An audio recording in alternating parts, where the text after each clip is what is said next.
안녕하세요. 복지 사각지대 아웃을 외치는 복지 다이소입니다. 오늘은 10월부터 기초생활수급제도 생계급여 대상 기준에 큰 변화가 생겼는데요. 국가가 생계를 책임지겠다고 하는데 관련된 내용들 정리해 보았습니다.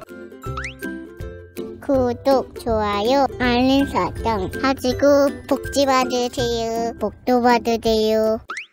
보건복지부는 노인, 장애인, 한부모 가구 등 저소득층에 대한 생계급여 부양의무자 기준이 10월부터 전면 폐지된다고 밝혔습니다. 복지부는 그간 생계급여 부양의무자 기준을 단계적으로 완화해왔고 당초 2022년 폐지할 계획이었으나 복지 사각지대 해소 및 기존 수급자에 대한 보장 강화와 코로나19 장기화 등의 상황을 고려해 3개월 앞당겨 시행하기로 했습니다. 앞으로는 수급가구 재산의 소득 환산 금액과 소득만을 합산해 기존 중위소득 30% 이하면 생계급여를 받을 수 있습니다. 올해 연말까지 저소득 취약계층 약 40만 명이 새롭게 생계급여 수급자로 책정될 예정입니다. 생계급여 기준을 다시 한번 알려드리면 수급가구 재산의 소득 환산 금액과 소득만을 합산해 기준 중위소득 30% 이하면 받을 수 있는데요. 10월부터는 1인 가구 기준 월소득 54만 8,349원, 4인 가구 기준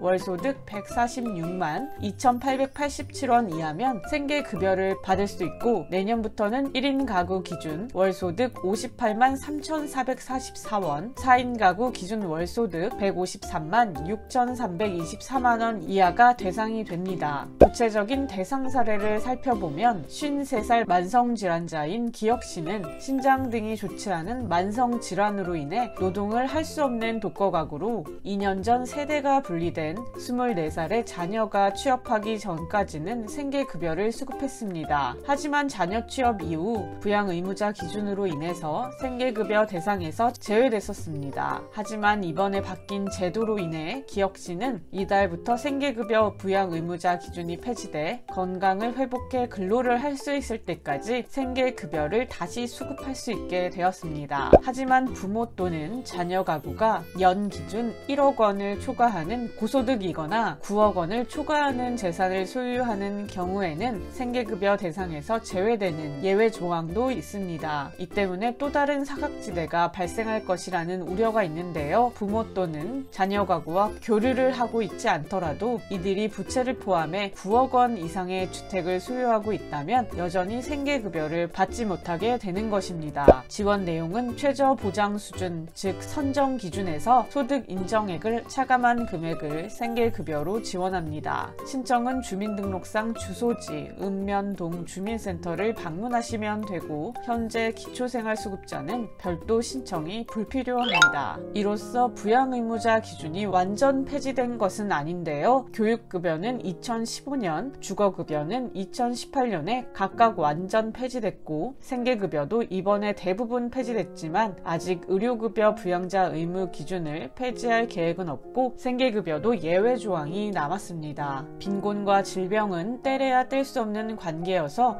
노인과 장애인의 경우 의료급여가 필요한 분들이 많은데요. 김윤영 빈곤사회연대 사무국장은 의료급여 부양의무자 폐지 속도가 느린 이유는 예산이 많이 들어간다는 이유밖에 없다고 지적했습니다. 보다 자세한 내용이 궁금하시면 보건복지부 상담센터 국번 없이 129번 거주하는 지역의 시군 구청 또는 읍면동 주민센터에 문의하시면 되겠습니다. 이 영상 전에 차상위 계층 30가지 혜택 영상도 올려두었으니까요. 오른쪽 상단에 뜬 글씨 누르셔서 그전 영상도 꼭 확인해 보시기 바랍니다. 그럼 지금까지 10월부터 변경된 생계급여 기준에 대해 알려드렸습니다. 앞으로 복지 사각지대를 없애기 위해 다양한 복지 정보들 정리해 드릴 테니까요. 구독, 좋아요, 알림 설정 하시고 복지 받으세요.